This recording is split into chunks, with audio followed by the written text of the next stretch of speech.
भाव रहा जिसके मन के जैसा, रूप वहा मेरा वैसा। ऐसा साईं बाबा का कहना था। जिस भक्त की जैसी श्रद्धा भक्ति रहती थी, साईं उसे वैसे ही दिखते थे। रामकृष्ण हनुमान रूप में देते दर्शन, बाबा दिखे उन्हें वैसे जो बसत रूप उनके मन में। सबका मालिक एक है, वो सबसे कहते थे। भक्तों के मन का भेद मिटाने वो वैसा अनुभव भी देते थे। बाबा के आंतरिक सिद्ध अवलिया स्वरूप का मर्म उनके विवेकपूर्ण वैराग्य में तथा साधना और तपाचरण में समाया हुआ है।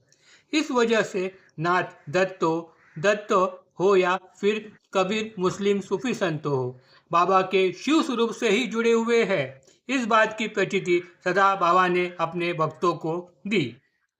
बाबा के भक्त कीर्तनकार श्री दास गुरु महाराज साई पद पर आश्रित थे। फिर भी उनके मन में बाबा एक मुस्लिम फकीर है, ऐसी ही उनकी सोच थी।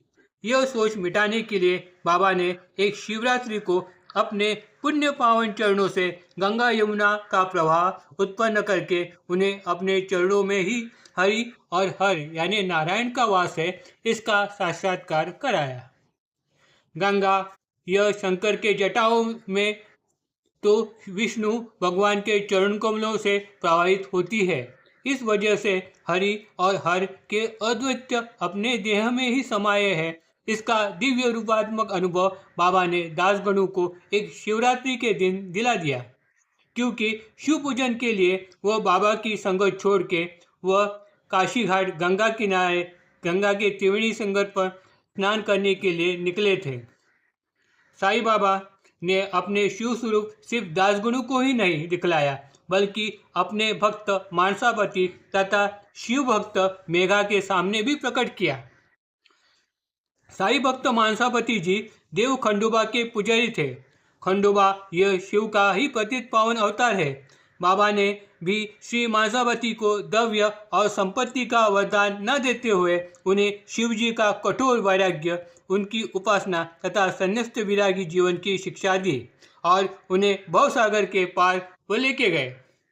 मेघा यह साई के भक्त साटे के घर का पुजारी था और शिव शंभो का भक्त था, लेकिन कर्मकांड, छुआछूत, जाति भेद तथा धर्म भेद में वो कट्टर था।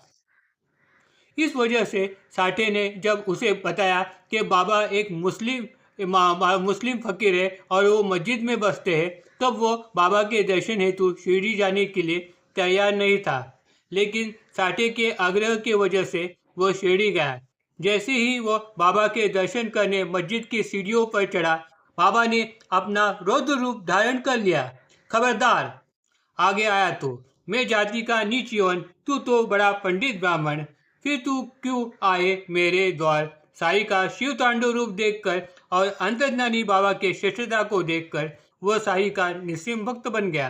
फिर क्या था, साई बन गए उसके गिरजा रमण, उमानाथ शिव शंभो बन गया वो उनका दास। फिर मन में न रही उसके किसी और की प्यास, दूर दूर से लाके चढ़ाए बेल साई के चरणों पर मन से पुकारे वो साई भोलेनाथ, साई भोलेनाथ। एक बार एक आश्चर्यजनक घटना घटित हो गई।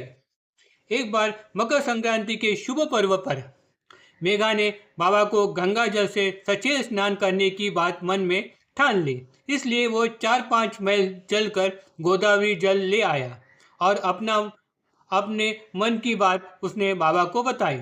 इस पर बाबा ने हंसते हुए कहा, अरे मुझ जैसे फकीर को क्यों गंगा स्नान, व्यर्थ है, ये तो है तेरा अज्ञान।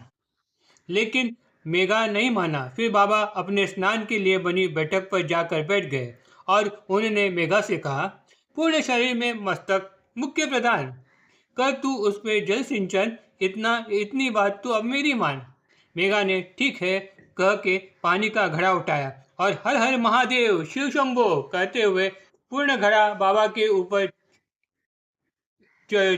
खाली कर दिया और मेरा शंकर संचय स्नाया, यह मन में वो मान लिया। तब एक आश्चर्यकारक घटना उसके नज़र में आ गई।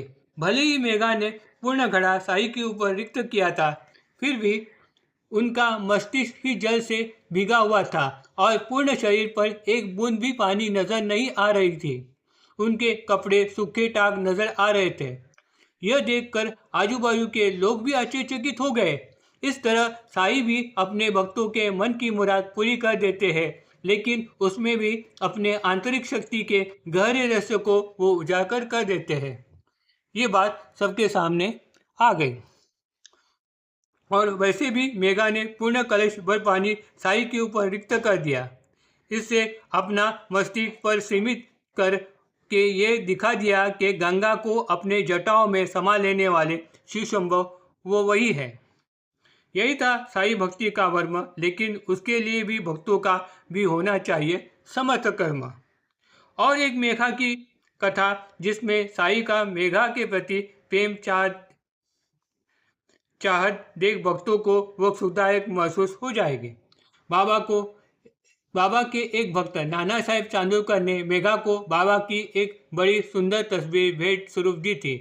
मेघा जहाँ रहता था उसे साठेवाड़े में उसने अपने रूम में लगाकर बड़े ही श्रद्धा भाव से वो उसे पूछता था। मस्जिद में बाबा का प्रत्यक्ष सहवास तो साठेवाड़े में हुबहू प्रतिमा प्रतिकृति दोनों जगह पर उसकी पूजा आरती दिन रात चलती रहती थी। एक बार उसे बाबा का हस्तांतर हो गया। जब वो बिस्तर पर सो रहा था तब वो आधे नींद में था। नींद की इस बेहोशी की हालत में बाबा का स्पष्ट रूप से उसे दिखाई दिया यानी उसे सामने उनकी आकृति नजर आई। बाबा ने अक्षता रूपी चावल उसके बिस्तर पर डाले और यह आज्ञा दी कि मेघा दीवार पर त्रिशूल का चित्र रेखांकित कर दे। जब वो पूरी नींद से उठ गया तब तक बाबा अदृश्य हो गए थे, इसलिए उसे इस बात का आश्चर्य लगा कि रूम के बंद होते हुए भी बाबा अंदर आ कैसे गए। मेघा ने इस बारे में बाबा को जाके बताया और बाबा से त्रिशूल के लिए अनुमति ले ली। तब उसने इस बात का आश्चर्य जताते हुए पूछा, बाबा दरवाजा तो बंद था, फिर आपने प्रवेश कैसे किया?